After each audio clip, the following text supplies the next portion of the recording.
TTD పరిపాలనా భవనం ఎదుట ఉద్యోగులు రెండో రోజు ఆందోళన నిర్వహిస్తున్నారు.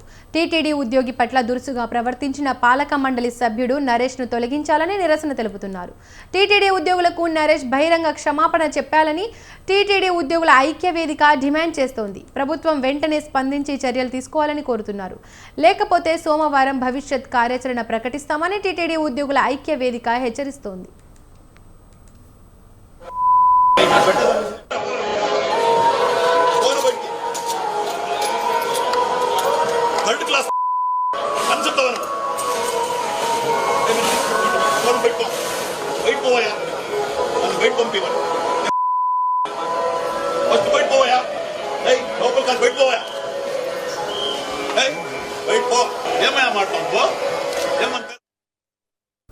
ఇక ఇదే అంశానికి సంబంధించి మరిన్ని అప్డేట్స్ మా ప్రతినిధి ప్రసాద్ అందిస్తారు. ప్రసాద్, చెప్పండి. Thank you Deepika.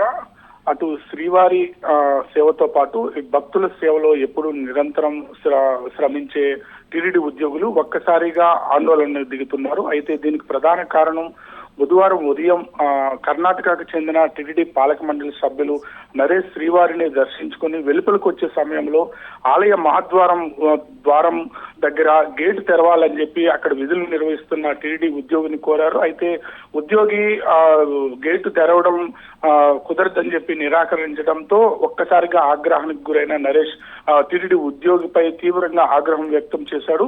అయితే టీటీడీ ఉద్యోగి పట్ల దురుసుగా ప్రవర్తించిన నరేష్ ను అక్కడే ఉన్న టీటీడీ విజిలెన్స్ అధికారులు వారించారు. అయితే వారు సర్ది చెప్పడంతో అప్పుడు టీటీడీ ఉద్యోగి మహాద్వారం గుండా తాళాలు తెరిచి అతను వెలుపలకు వచ్చారు. అయితే ఇదంతా వెలుపల ఉన్న మీడియాతో పాటు కొంతమంది భక్తులు సెల్ ఫోన్ లో చిత్రీకరించారు. అంటే పాలక మండలి సభ్యులు టీటీడీ ఉద్యోగి పట్ల దురుసుగా ప్రవర్తించిన దృశ్యాలు సోషల్ మీడియాలోనూ అదేవిధంగా మీడియాలోనూ విస్తృతంగా ప్రచారమయ్యాయి. ఈ నేపథ్యంలోనే టీటీడీ ఉద్యోగి పాలక మండలి సభ్యులు ప్రవర్తించిన తీరును అటు విఐపీలతో పాటు ఇటు సామాన్య భక్తులు ప్రతిపక్షాలు తీవ్రంగా తప్పుపట్టాయి. ఆయన విధుల నుంచి తొలగించాలి, బోర్డు పదవి నుంచి తొలగించాలి అని చెప్పి అయితే మరోపక్క ప్రతిపక్ష పార్టీలు డిమాండ్ చేస్తున్నాయి. ఈ నేపథ్యంలోనే టీటీడీ ఉద్యోగులు తిరుపతిలోని టీటీడీ పరిపాలనా భవనం ఎదుట నిన్నటి నుంచి నిరోధకంగా ఆందోళన చేపడుతున్నారు.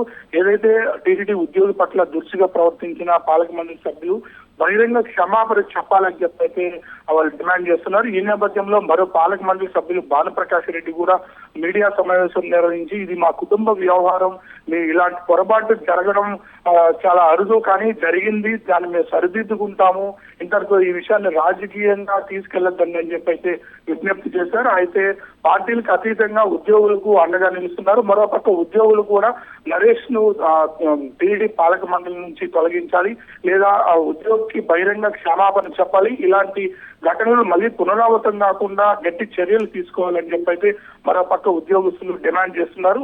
అయితే టీటీడీ పాలక మండలి సభ్యులు నరేష్ మరో వాదన వినిపిస్తున్నారు. అయితే కేవలం తాను ఉద్యోగి పట్ల ప్రవర్తించిన తీరును మాత్రమే మీడియాలో చూపిస్తున్నారు. అంతకు మునుపు ఉద్యోగి తన పట్ల ప్రవర్తించిన మాటలు కానీ తీరును కానీ మీడియాలో చూపించడం లేదు. తాను బోర్డు సభ్యులు గేటు తెరవాలని చెప్పి ప్రాధేయపడినప్పటికీ అతను నిరాకరించడంతోనే తనకు హోదా ఉంది, మహాద్వారం గుండా వెళ్లే అర్హత నాకుంది, బోర్డు సభ్యుడిగా తాను వెళ్ళే గేట్ తెరమన్నప్పటికీ ఎవరైతే నాకేంటి నేను గేట్ ఓపెన్ చేయను అని చెప్పి దురుసుగా ప్రవర్తించడంతో తాను ఆగ్రహానికి గురయ్యానని చెప్పి అయితే నరేష్ వాదన వినిపిస్తున్నాడు. ఏదేమైనప్పటికీ రేపటిలోగా నరేష్ క్షమాపణ చెప్పకపోతే టీటీడీ ఉద్యోగులకి నిరవధిక సమ్మెను కొనసాగిస్తామని చెప్పి అయితే ఉద్యోగులు హెచ్చరిస్తున్నారు. Deepika, thank you Prasad.